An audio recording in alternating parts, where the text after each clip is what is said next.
semua, khususnya masyarakat manajemen Fakultas Ekonomi dan Bisnis Universitas Negeri Makassar.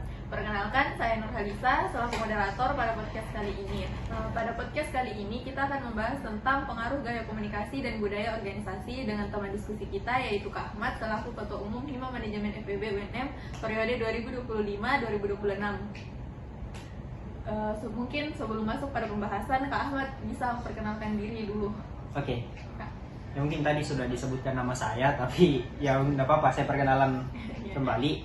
Jadi saya Nur Ahmad sebagai Ketua Umum Hima Manajemen FEB UNM periode 2025-2026. Dan ya mungkin yang di samping saya juga sudah kenal dengan saya karena kebetulan dia juga adalah staf saya di kepengurusan. Ya, jadi itu perkenalan singkat dari saya. Mungkin sebelum masuk lagi ke pembahasan, Kak, apa motivasi kita sebagai ketua umum? Apa motivasi kita, Kak, mencalonkan sebagai ketua umum? Motivasi ya? Yeah. Oke. Kalau berbicara tentang motivasi, sebenarnya mungkin saya sedikit bercerita tentang kenapa kemudian saya masuk di himpunan. Jadi waktu saya posisinya sebagai seorang mahasiswa baru, saya melihat orang-orang di himpunan itu bisa dikatakan pintar dalam baik itu public speakingnya dan cara mereka bersosialisasi, kemudian penyelesaian masalahnya juga. Nah, saya lihat di situ. Kenapa kemudian saya memutuskan untuk masuk? Ya, karena ya tentunya kan ketika kita ingin masuk ke dalam suatu organisasi, kita ingin ada suatu hal yang berkembang di dalam diri kita. Nah, itu juga mungkin yang menjadi alasan saya kenapa kemudian saya memutuskan untuk berproses di himpunan. Dan kemudian setelah saya selesai satu periode menjabat di himpunan sebagai staf bidang 4, yaitu Humas dan Kerjasama, pada akhirnya saya setelah musyawarah besar, saya kemudian didorong oleh teman-teman untuk mencalonkan diri sebagai ketua umum. Ya, atas dasar dorongan tersebut, ya saya dengan berbagai pertimbangan saya terima. Karena saya rasa ketika kita berorganisasi, tentunya apa yang harus kita lakukan di dalam adalah bagaimana merubah organisasi tersebut untuk jauh lebih baik lagi dari sebelumnya. Dan kurasa cara yang paling sesuai untuk bagaimana merubah organisasi adalah menjadi orang yang berperan penting di dalamnya. Berarti Kak, pada awalnya kita mencalonkan sebagai ketua umum karena adanya dorongan dari teman-teman yang kemudian dipertimbangkan untuk mencalonkan. Betul. Ya, jadi bisa dibilang kemarin ya di awal saya tidak ada niatan untuk jadi ketua umum.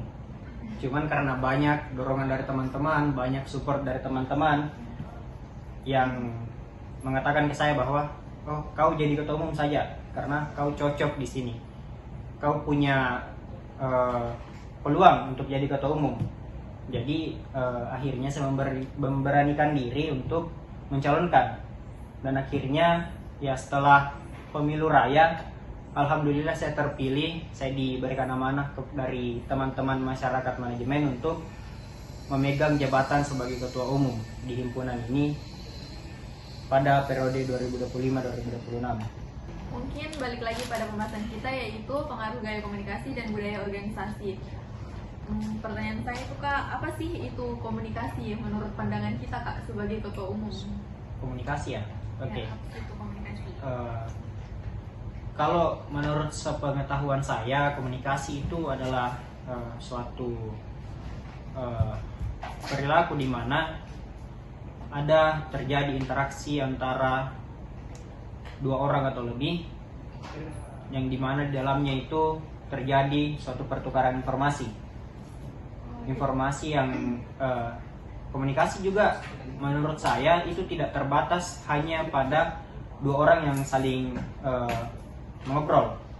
Menurut saya komunikasi adalah suatu media penyampaian informasi, baik itu secara langsung maupun dengan tidak langsung. Oh, berarti kayak komunikasi dua arah. Ya, komunikasi satu arah maupun komunikasi dua arah. Ya mungkin itu penjelasan singkat terkait komunikasi kalau menurut sepahaman saya. Ya, makasih Kak. Mungkin pada pertanyaan selanjutnya Kak, apa yang dimaksud dengan gaya komunikasi dalam konteks organisasi? Gaya komunikasi dalam konteks Ya, organisasi. gaya komunikasi. Oke, ya kan kalau kita berbicara tentang organisasi tentunya tidak terlepas dari yang namanya komunikasi. Komunikasi merupakan suatu hal yang sangat penting di dalam organisasi karena ketika komunikasi tidak berjalan dengan baik, pasti yakin dan percaya organisasi tersebut juga tidak akan berjalan dengan baik. Jadi ya bisa saya bilang gaya komunikasi itu adalah pendekatan individu ataupun kelompok di dalam satu organisasi untuk bagaimana menjalankan apa yang menjadi tugas dari orang-orang yang ada di dalam. Oh, berarti gaya komunikasi itu penting sekali dalam konteks organisasi Iya. Kak. Ya pastikan ya semua organisasi tanpa adanya komunikasi yang baik pasti organisasi tersebut tidak akan bertahan lama. Pada pertanyaan selanjutnya yaitu mengapa organisasi di dunia kampus selalu dianggap buruk dengan adanya stigma-stigma masuk organisasi lama lulus dan bagaimana tanggapan Kak Ahmad tentang hal ini? Apakah hal ini termasuk budaya atau hanya miskomunikasi ya? Mungkin bisa diberikan tanggapan kita Kak tentang hal itu soal. Oke, berbicara tentang stigma, tentunya kan stigma itu hadir ketika ada misal penggiringan opini terhadap suatu hal.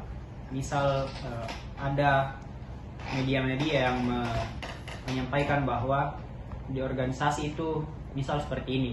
Misal dalam suatu organisasi itu tidak bagus, di dalamnya hanya ada perpeloncoan, senioritas dan segala macam.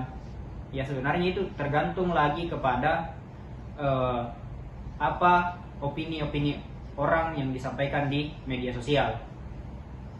Dan bisa jadi opini tersebut itu yang menggiring pemahaman-pemahaman masyarakat yang mungkin tidak mau cari tahu lebih dalam terkait dengan bagaimana sebenarnya organisasi, yang mungkin membuat kebanyakan sekarang stigma orang terhadap organisasi itu tidak bagus. Karena ya saya perhatikan juga dari beberapa tahun belakangan ini ya banyak mungkin influencer-influencer yang membuat konten terkait dengan organisasi, cuman yang dia angkat itu cuma jeleknya. Dia tidak memberikan gambaran-gambaran juga terkait dengan bagaimana apa bagusnya sih ini organisasi. Kenapa sih penting kita sebagai seorang mahasiswa itu masuk ke dalam suatu organisasi. Ya bisa dibilang kalau ini merupakan suatu budaya, ya tidak salah juga, karena ada juga beberapa organisasi yang memang sesuai dengan yang disampaikan oleh orang-orang tadi yang mungkin memberikan opini terkait dengan organisasi tersebut. Kalau berorganisasi itu lama lulus, apakah itu termasuk budaya atau hanya miskomunikasi? Ya, kalau bisa dibilang orang yang berorganisasi itu bakalan lama lulus, ya tergantung lagi. Kalau menurut saya itu tergantung dari orangnya sendiri. Apakah dia berorganisasi untuk benar-benar misal mengupgrade dirinya, meningkatkan soft skillnya dan segala macam, atau dia berorganisasi hanya untuk mendapatkan misal kekuasaan di dalamnya, misal dia cuma cari ketenaran di dalamnya. Dia bisa dibilang mau punya peran di dalam, dia mau jadi orang yang berpengaruh di dalam, sehingga ya dia mau tetap bertahan di dalam organisasi tersebut. Oh, berarti stigma orang tentang berorganisasi itu bisa membuat orang lama lulus itu tidak mematok pada budaya atau miskomunikasi, tetapi balik lagi sama pribadi orang tersebut. Ya, artinya kan organisasi kalau menurut saya itu bukan sebuah penghambat.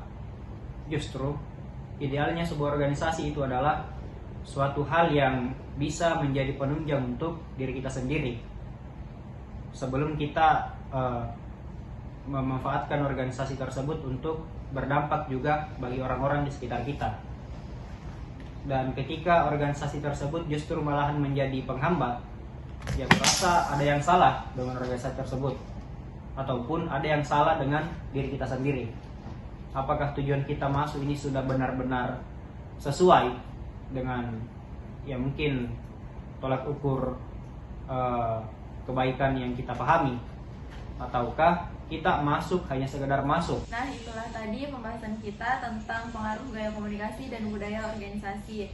Dan dapat saya simpulkan berdasarkan diskusi singkat tadi, kita dapat menarik kesimpulan bahwa komunikasi merupakan suatu hal yang sangat penting di dalam suatu organisasi. Mengapa demikian? Karena tanpa adanya komunikasi yang baik, yakin dan percaya, organisasi tidak akan baik-baik saja. Seperti pada kutipan yang pernah saya baca, komunikasi adalah kunci untuk membuka hubungan. Lantas, kepercayaan adalah kunci penggenapnya. Punya kedua ini, maka kekerabatan, pertemanan, bisnis, dan lain-lain akan berhasil. Itulah tadi pembahasan kita, lebih dan kurangnya mohon dimaafkan. Saya Nurhalisa selaku staf bidang 4 Humas dan Kerjasama mengucapkan terima kasih, dan jangan lupa untuk menantikan podcast-podcast selanjutnya yang akan dibawakan oleh narasumber-narasumber yang hebat. Dan terima kasih juga untuk Ahmad telah menyempatkan waktunya untuk hadir pada sesi podcast kali ini. Terima kasih, Kak. See you guys. Hidup mahasiswa. Hidup mahasiswa.